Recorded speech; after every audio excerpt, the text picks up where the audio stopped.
now how educators are trying to make sure students from lower income families are getting a college degree.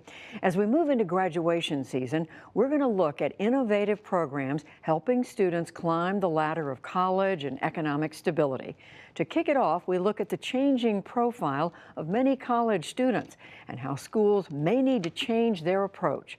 Ari Srinivasan is our guide for this special series on Rethinking College, which will be airing over the next few weeks on our weekly segment, Making the Grade. This is great. At LaGuardia Community College in New York, administrators want the first day for new students to feel like a welcome home party. Students need to feel like this is a home. And then we want them to understand the range of services. I'm Gail Mello. I'm the president of the college. President Gail Mello is well aware that for many students, making it from this first day to graduation is a struggle. What are you going to study with us? Nationally, only 25% of new full-time community college students will earn a degree in 6 years. Your entire life pivots around your ability to complete college. And more than that, so does your whole family. President Gail Mello says the best way to educate community college students like these is to understand who they are and where they come from. Community colleges educate the majority of the nation's low-income students. Here at LaGuardia, 77% of students come from households making less than $25,000 a year. Often they were not well served by the urban public high schools, which are so underfunded and so crowded, and so they come to us for that second chance.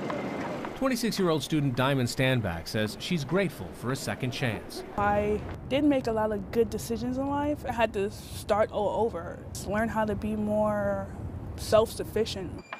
A single mother of two, Standback was living in a homeless shelter just 2 years ago. We find out what we're going to do today. Now she's earned 33 credits and is working toward an associate's degree in business. Because of my kids, I have to lead by example, basically. I can't expect them to strive to do better if I'm doing the bare minimum in my life and just collecting welfare checks. Gail Mello points to LaGuardia undergraduates like Diamond Standback to bring attention to what she says is a misconception of the nation's college students. Your average student isn't what most Americans think of as a college student. Is there a gap here in our conception of what a college student is and the reality of what you see every day? There's such an enormous gap between who goes to college in the United States and our very old and stereotyped image. More than half of all American college students, undergraduates, go to community colleges. More than half of those can't go full-time. About a quarter of our students are working more than 30 hours a week to make ends meet. More than half of them are living at home with parents. So the idea of college as being this time away right after high school is not true. Here's Diamond Standback's morning. Around 4:30, 5 o'clock, I wake up. Eat a little bit more. I have to get up, shower, get dressed before I wake up the kids. I'm making breakfast. I get Isaac dressed, put on his shoes, eat, and everything. All right, let's go. Each trip to LaGuardia College can take several hours. We walk a 15-minute walk. We get on the bus to go to my daughter's school. After I drop her off, and I drop off Isaac, and then I get on the train. In fact, the complex lives of community college students like Standback are often the reason students drop out. Narita Seals is vice president of LaGuardia Student Affairs. Not having food, enough money for books, those things can derail you. It really is the simple things, because financial aid and Pell will pay for tuition, but it is the extra. President Mello says extra costs are mostly overlooked by higher education policymakers. So what are the consequences of this perception gap between how we think about college students and then how we fund the education system? The gap between our policies and the reality is enormous. Part of what happens when we don't have a good idea of who goes to college and why they're going to college is that we don't fund the things that, from my perspective, I wish we would fund. To fill in the gap, LaGuardia's charitable foundation has raised more than $20 million for student scholarships and emergency funds. Administrators hope the money will keep more students on track. LaGuardia's graduation rate for full-time students is 30%.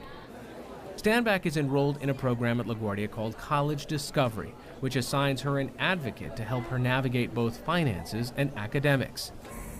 Student Luis Ramos is enrolled in a program LaGuardia calls the Presidential Society, which, in addition to supplying extra funds, it teaches students soft skills. It amazes me, like, all of the things that I didn't know that I needed to know to be successful. You know, like setting out my calendar and scheduling everything around school. Before entering LaGuardia, Ramos twice dropped out of four-year universities because the stress of balancing work and school became overwhelming. I couldn't always be like, all right, running to work, running to class, running to work again, running home. At LaGuardia, Ramos gets free food from the school pantry and professional clothes. They just bought me a suit, which is my first suit that I've ever had. So it's good to know that when I leave here, I can go to a job interview and I know I already have exactly what I need to wear. But perhaps one of the most crucial extras he receives is a free Metro card.